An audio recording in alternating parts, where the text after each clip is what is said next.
So we're going to compare the left ventricular pressure curve to that of the atrial tracing. And when we do, this is what we have. Let's do the same thing over and over again. You like it now? I hope so. So what you'll find is the following. On the left is, once again, your left ventricular pressure curve. And what are you going to compare this to? Not the aortic pressure. This is the atrial tracing. In the atrial tracing, A wave. Quickly tell me what happens. It's the P wave. Bam. SA node. Followed by mechanical contraction. That's my A wave. What part of my cardiac cycle am I in? Late diastole. Late diastole, not systole. Be careful. Next, I form a C wave, but the C wave is only 50% of the time, technically speaking, bulging of the cusps. Use the C to help you into the atria. Let it go. Now we have our issue. As the blood, remember, mitral regurg, think in your head what's happening here. What kind of flow from left ventricle? Bidirectional. Bidirectional. One over here to the aorta, one over here to the left atrium. During systole, what should be happening? During systole, it's the fact that the left atrium is being filled up by pulmonary veins. In addition, now, blood is also coming from left ventricle. Acutely, what did we say happened? Acutely, the left atrium is not accustomed to that type of volume. So what about the pressure? Ridiculously high. Would you tell me normally, close your eyes, you tell me normally, what does that V wave represent? The V wave represents, during systole, the fullest that the left atrium, or right atrium, in this case the left, is going to then fill up with blood, right? That's what it is normally. All of a sudden now, blood is also coming from left ventricle. And acutely, that pressure is going to be acutely high. Hence, the huge V wave that you're seeing on the solid red line on the left graph. Over a period of time, what will the left atrium do? It'll learn to adapt to that high volume. Thus, what happens to its pressure? It's going to come back to normal. But what's the size of my left atrium? Increased. So which one's chronic?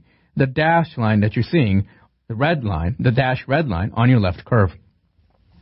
Now, in terms of your murmur, there's S1. What does that represent?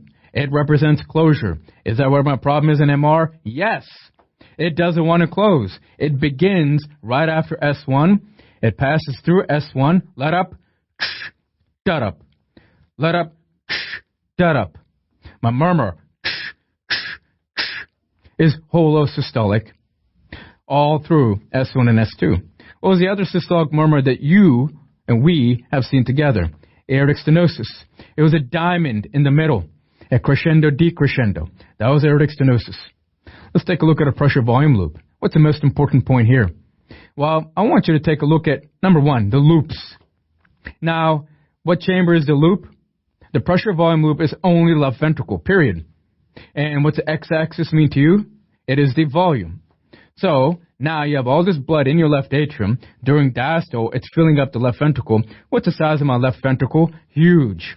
The opposite of mitral stenosis. Stay with me. Now, since the size of the left ventricle has enlarged, which way is that loop going to move? To the right. You see that? That entire blue loop that you're seeing is to the right. But Dr. Raj, that is the weirdest looking loop that I've ever seen in my entire physiologic life. And you're absolutely right, because it's pathology. It's a mitral regurgitation. So where's my problem? My problem is, you see curve green B. There's my problem. Normally, what should that be?